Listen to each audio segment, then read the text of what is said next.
L'info écho avec Capital. Philips menace à son tour de quitter le Royaume-Uni en cas de Brexit dur. L'industriel néerlandais craint que cette option n'affecte durablement la compétitivité de ses activités en Grande-Bretagne. À l'heure actuelle, 1500 personnes sont employées par le groupe au Royaume-Uni. Répondant à Bloomberg, le PDG a expliqué que des frais additionnels à l'export pourraient s'élever à près de 10% des ventes en cas de sortie de l'union douanière. C'est une menace très sérieuse pour cette usine et nous devons nous préparer au pire scénario, souligne-t-il. Bruno Le Maire a indiqué dimanche qu'il souhaitait ajouter des dispositions sur le plafonnement des frais bancaires pour les foyers modestes sur le plan pauvreté, dont la présentation a été reportée à la rentrée.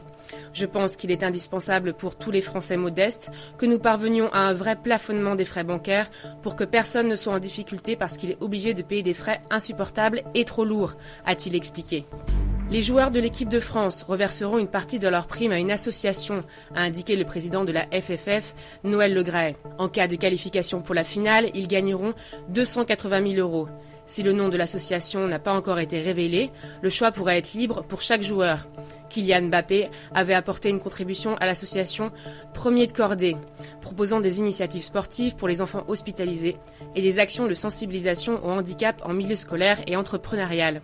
Enfin, Twitter fait le ménage sur sa plateforme. En 2 mois, plus de 70 millions de comptes suspectés de propager des fake news ont été suspendus. Cette chasse aux comptes s'inscrit dans le cadre de la lutte contre les activités malveillantes. D'après le Washington Post, le taux de suspension est en moyenne de plus d'1 million par jour, avec son apogée à la mi-mai, avec 13 millions de personnes qui ont vu leur compte fermé en l'espace d'une seule semaine.